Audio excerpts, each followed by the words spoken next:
When James Galway first put a flute to his lips, it was in a band in Belfast. He's since moved on.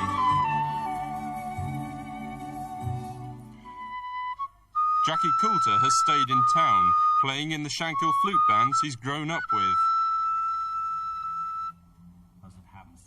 It's a world that James Galway remembers well. You have to play these pieces like you've been playing them all your life, and of course I have as a child.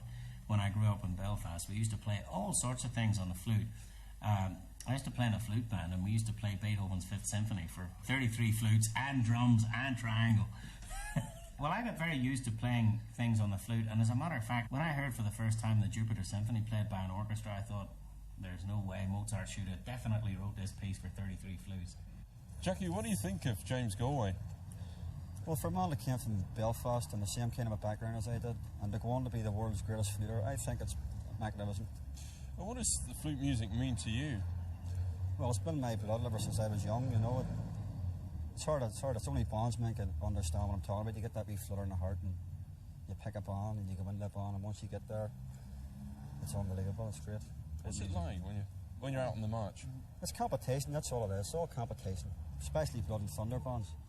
When you see one band coming up a road and we're going down it, you see it's all bang into each other. And to see who's the best band, you see who's the loudest. Why do you call yourselves Blood and Thunder?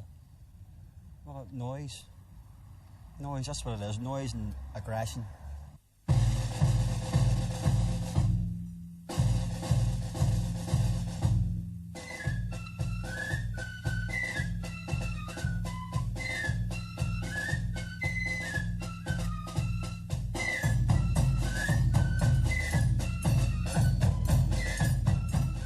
Trying to do now is to get this wee band here to be the best, better than the two of us already in, and that's what we're going to try and do.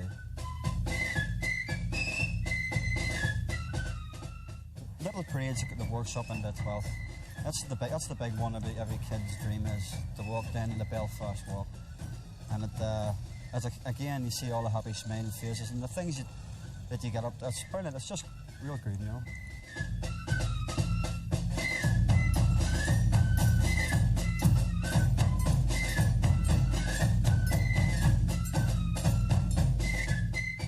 The lodgemen themselves, when they're walking behind you, are walking proud, you know. But without Blood and Thunder bands, I don't think it's that's good, you know. Young bandsmen are taken to one side by experienced fluters after the main practice. The William McCullough Blood and Thunder Band is starting from scratch, young fingers getting a grip on tunes familiar for generations in areas like the Shankill.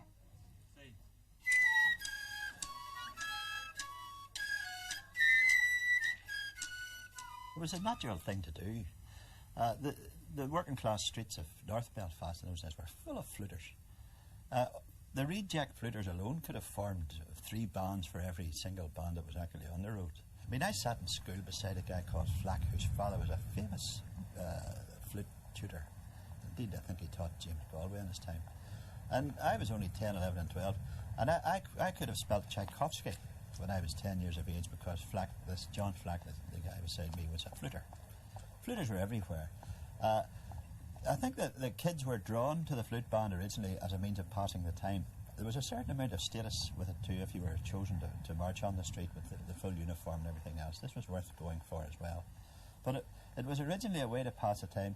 B, it was well knitted into the souls of the community. The bands really emerged, these youthful bands with largely working class composition, emerged really in the mid-1970s at the time of the Loyalist workers' strike. And I think they allowed an opportunity for young people to involve themselves in the fringes of politics and to engage in a variety of displays. And indeed, I think many of the young people are quite cynical about even the political leadership to do with the traditional unionist political issues. They see effectively a period of 16 to 17 years with very little resolution of the political situation.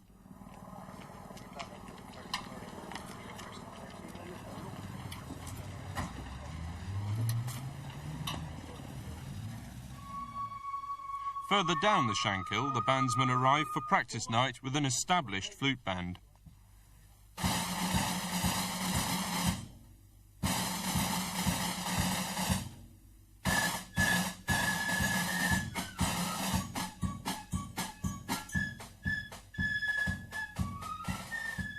The Shankill Defenders play melody, not blood and thunder, an important distinction in the traditional hierarchy of loyalist bands.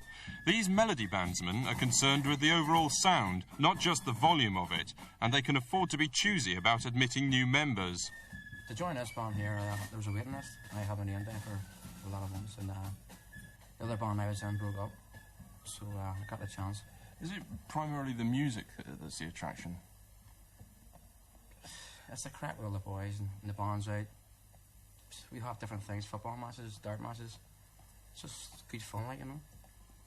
Hey, it's just not a matter of coming down here for an hour, or an hour and a half, or 2 hours on a Monday night.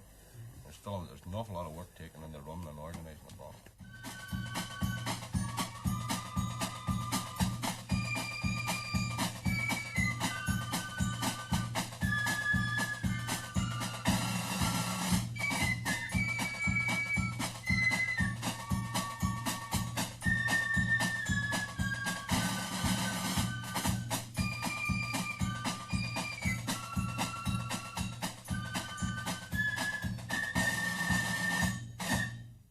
Do you see the bands, I mean, you mentioned that it's a tradition, do you see these bands as being a way of really maintaining traditions as well as a sort of social club, if you like? Yes, it does, yes. How does that actually work? Well, as I say, when you're a kid, you was kick this and kick the other, and the size, and you just come up like that, stick with it. Do you think that's still very strong? Because, I mean, the Shankill is an area which has changed a lot in the last few years, hasn't it? Oh, but it's still very strong on the Shankill itself, although admittedly there isn't much left of it. But you go off the main road and you go in through the wee side streets and down around the new houses. I'd say it's still very strong. All you have to do is look about and see all the paintings, drawings and different things like that. So I don't think it's really changed that much over the years. So it's no doubt that there is a political aspect to bands like this. Do you see that as being important in any way? I don't think our Not as bonds far as politics goes, no. our bonds interested in politics at all. But if we're saying that, and on the other hand, if they call a rally at the City Hall on Saturday, we'll be there if we can get a band out. No, it's just as simple as that.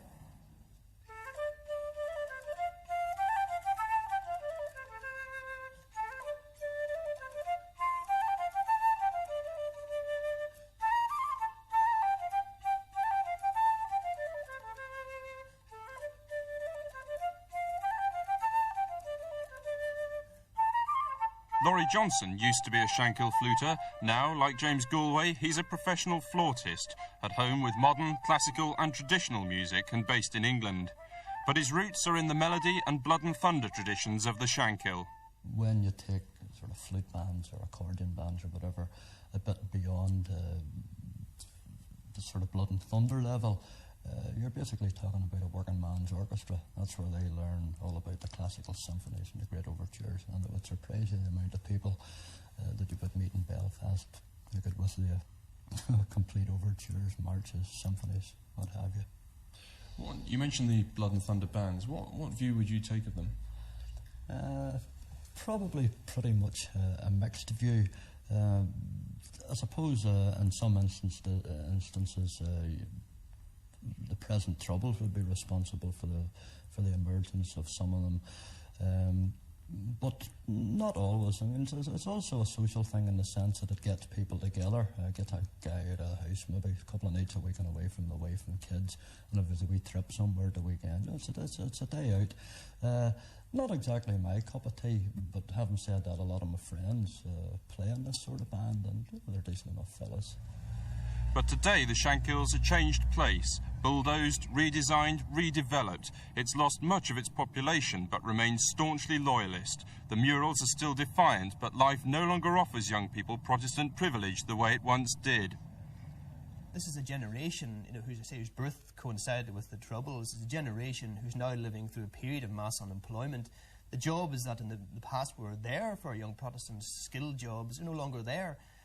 Many of them feel that the connection with the British state is weakening. Not only is the unemployment worrying them, the political future is worrying, and that leads to, I think, a high degree of alienation, which the bands, in their own peculiar way, attempt to address, I think. Sam Ferguson is joint chairman of the United Ulster Bands Association, which claims a membership of 140 bands across Northern Ireland. The new William McCullough Band is affiliated, and the time has come to dedicate its colours, a way of christening the band. Fellas out of the band approached, well, before the band actually started, they approached the Ulster Defence Association. One of our members were killed about 4 to 5 years ago, a fellow called William McCullough, and they asked the UDA could carry their colours and his name to make the band up. And the Ulster Defence Association agreed to it, and his wife agreed to it, so they just went ahead. But you don't have to be a member of the Ulster Defence Association to be in the band. The dedication underlines the link between some flute bands and the loyalist paramilitaries. A UDA colour party marches in the band's flags. The party didn't wish to be identified.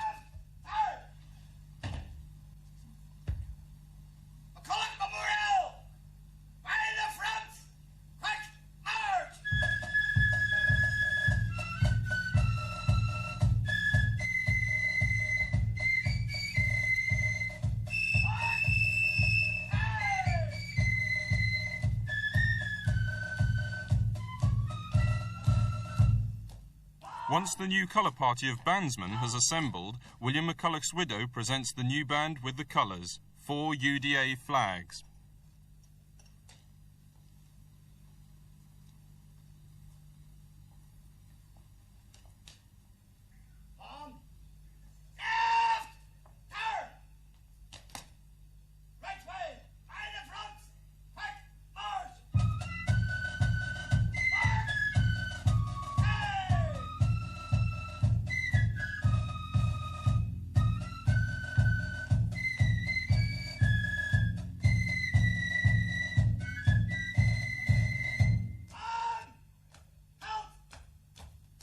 Many people would say, looking in at the outside, that a Blood and Thunder band is just a political front, something which has close links to the paramilitaries and is out to cause confrontation. What part do you think the politics play in this band? Well, to me, politics, paramilitaries and bands just don't mix, as far as I'm concerned. It's the bands go out and do with their own thing. I'm not saying they're not represented by flags and things like that, but there's no say in bands, what bands do or what bands play, or how bands get on. I would say 80% of this band's not UDA. You don't have to be a UDA member to join this band, and you don't become a UDA member if you do join it. Quite a number of our younger people in the organisation certainly would go into flute bands. It's sort of understandable. It's an expression, and thankfully it's a non-violent expression of they see that they have to identify themselves as loyalists, identify themselves as not Irish nationalists, and identify themselves as wanting to keep the sort of loyalist tradition going. But the UDA actually, at least partly, sponsors some of the new Blood and Thunder bands. Well, if bands, and not only bands, I mean, there are quite a number of things within the community that we do sponsor that have nothing to do with sort of upfront, big badge loyalism. But you readily admit that the UDA is involved in sponsoring Blood and Thunder bands. Is there a policy? Sorry, let's point, not just Blood and Thunder bands, any bands which in local areas would perhaps approach people in the UDA to help them with sponsorship. We see it as part of the whole sort of working class Protestant tradition. So you have taken a policy decision to finance bands where and when possible? Yes, but not on a very, I mean, it's not very prominent, and it's not a very big thing. Well, I think what the bands do partly address is what could be called the question of Ulster identity, Protestant identity. Many of these young people clearly are living through a time of tremendous political upheaval, and the link with Britain is put into question, not least, of course, by loyalists themselves through the character of the political protests. They live in a community where, of course, young Catholics have a very clear Irish identity. I think that abrasive relationship with young Catholics leads them to question, their own identity. I think the bands do address that.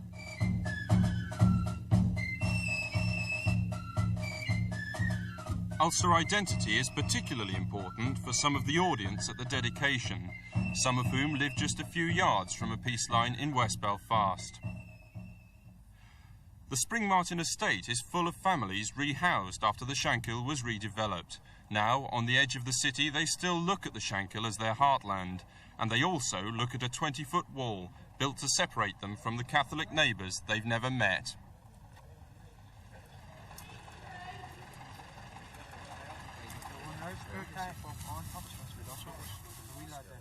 On a cold, wet Saturday morning, the Moorehead McCoubrey Memorial Blood and Thunder Band gathers at the youth club on the estate to march to the Shankill Road.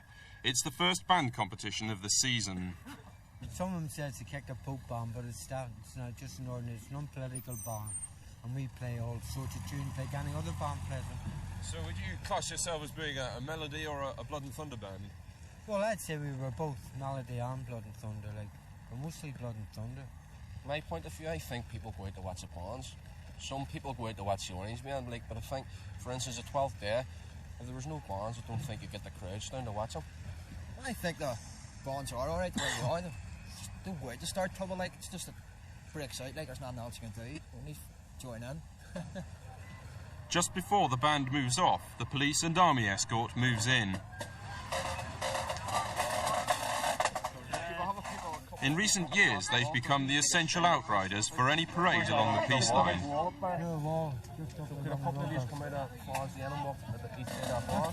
anybody on the other side? The corner of the wall there, spring more.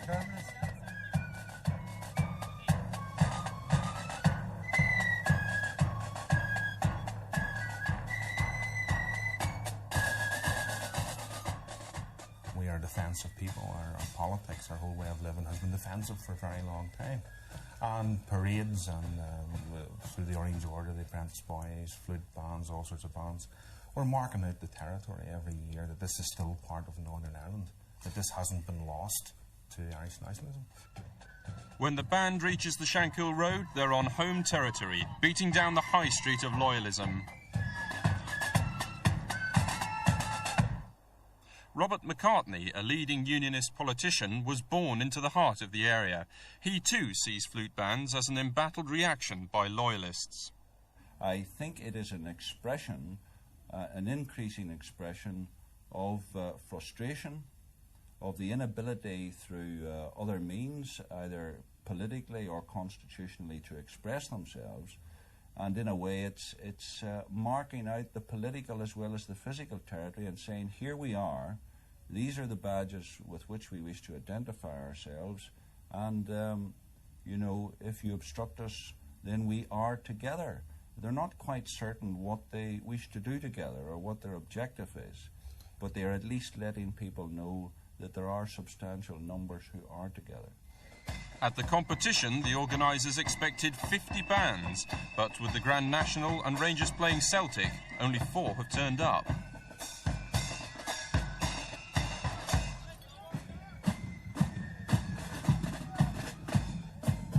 But those bands who have made it, like the Carrickfergus Defenders, displayed plenty of the traditional noise and aggression.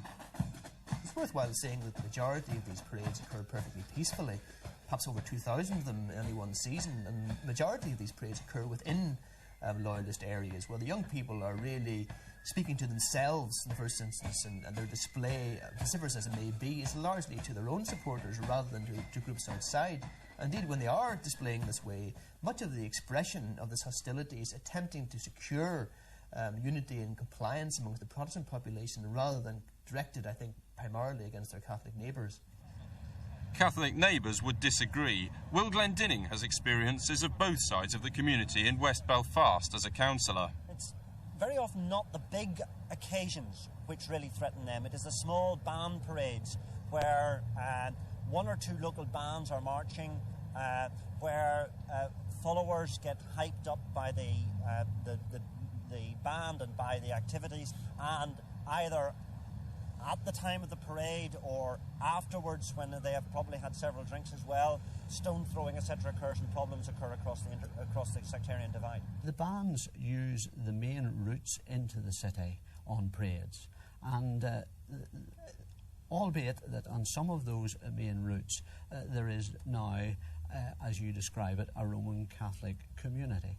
We do not seek to offend those people, but as far as bands are concerned, it is part of our Ulster culture, the Orange institution, and the tradition of the tunes that you refer to. And I think they should accept that as part of our culture, as we accept part of their culture at various times of the year in their own way. The nationalist side of the community see it as a threat, see it as a means of attack on them, and they are very frightened by these particular bands. I mean, previous to being called Blood and Thunder bands, they were called Kick the Pope band. Anxiety in nationalist areas at the coming marching season is matched by concern on the part of the authorities, and in the Orange Order there's disquiet. The Order needs bands to add colour and spectacle to parades, and the bands need traditional outings like the 12th. But violence in recent years in places like Portadown and Keady has strained that relationship. The Grand Orange Lodge of Ireland has published what it calls a band contract with strict rules for the coming marching season. Drink is banned at parades and on transport to them. Shouting in an unseemly manner is prohibited. Dancing and twin drumming are banned on parades. And bands can only carry flags approved by parade marshals. How would the Orange Order react to UDA flags being carried in parades? Well now, if the UDA hold a parade in Belfast, they would not take kindly to the Orange Order flags being carried in that parade. And so similarly, we would say that the 12th of July and other Orange parades are traditional Orange parades, and we would ask the bands to remember this when they do parade. Some of the contract, like a lot of fellas don't really see much sense in it, you know. In what way? It's just rules that don't really mean anything.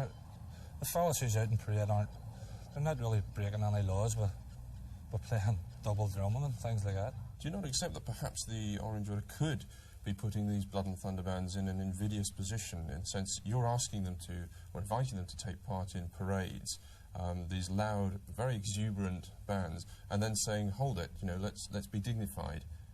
It's very difficult for them to follow the letter of the law like that. Not really. They know the standard that is expected of them when they're parading with the Orange institution. And as I say, if they act sensibly, they have nothing to fear from the contract. What do you think of their band's contract? I don't think very much of it, and I don't think I'm going to implicate our band into saying the contract to give any member of the Orange Order a say in the band. So you won't be following it? Under no circumstances. Well, I think the Orange Order for quite a number of years now has been through a phase of trying to make the organisation sort of more religious rather than being seen as a loyalist organisation. They have introduced a contract asking bands to adhere to certain rules, which many, in fact, of the grassroots Orange Order members are opposed to. Always the Orange Order was a stickler for dignified behaviour on parade. They wanted everything to go well. Now, today they're just the same. They're even putting their instructions in writing, but the order has never changed in this regard. What has changed is the young men who make up so many of these Blood and Thunder bands, as they're called.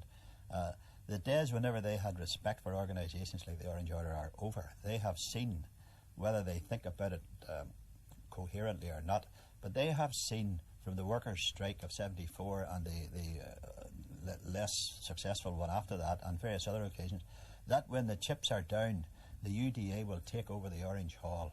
Well, I don't think that the Orange Order would accept that it has been a form of political expression. The Orange Order has a principle that it is formed to defend the principles of the Reformed religion. In order to do that effectively, it had to, of course, extend its influence into the political scene.